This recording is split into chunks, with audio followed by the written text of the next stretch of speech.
Right now, as of the program itself coming up on its 5th year anniversary as well, operates transitional housing for our Indigenous youth in and from care. So right now we're working with youth between the ages of 16 up to about 26 in a range of ways. So we provide transitional housing. We have a resource center, so our resource center is open for our youth who live with us, but also for youth from the Southeast region who might not live in our housing but still need those supports. So that includes like basic needs, resources, shower, laundry, just coming to have a meal, being able to come use the computers and be safe somewhere for the day. So we have that here, and then we have a little bit of an outreach component, which is funded through End Homelessness Winnipeg, where our youth transition worker connects with youth living in the community to provide those transition supports wherever they're at in the community. Back in 2018, myself and one of our colleagues, Tyrone and I were hired to just start offering one-on-one supports to youth transitioning out of care to help prevent homelessness. And so it started with a team of 2 from the vision of our former ED and our current ED who had identified that there was a need for young people, young Indigenous youth, to have culturally based supports as they're transitioning to that more independent stage of their life. And so they had the vision to create that and were able to secure funding. Again, that started through End Homelessness Winnipeg to hire 2 staff and to start construction on our first transitional housing property. So for the first year, it was just Tyrone and I providing one-on-one work with our youth. We were both had our little groups of youth that we were working with.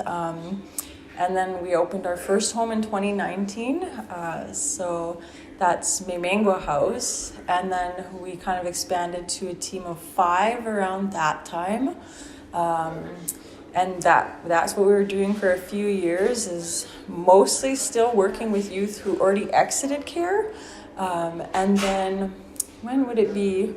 2021, I think, when we applied to open a bigger space. So that's our Nenukazis building right here.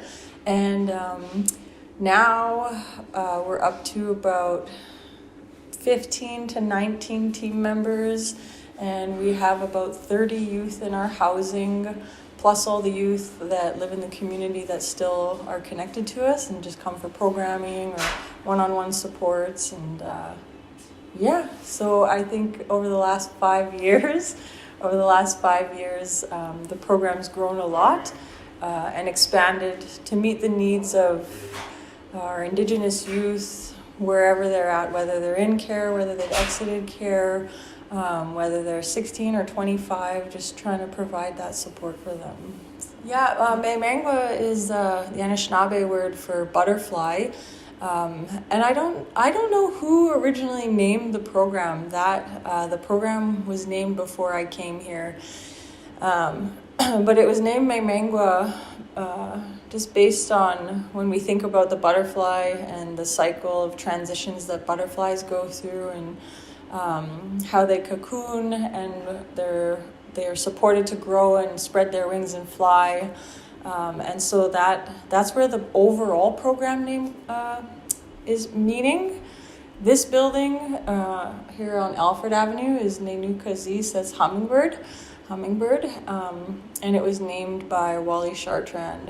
And so that little hummingbird teaches us about being vulnerable, but also being resilient, and just having the supports here in this place to support youth to see that in themselves too. So this space has its own name as a little hub under Memengwaa. Yeah.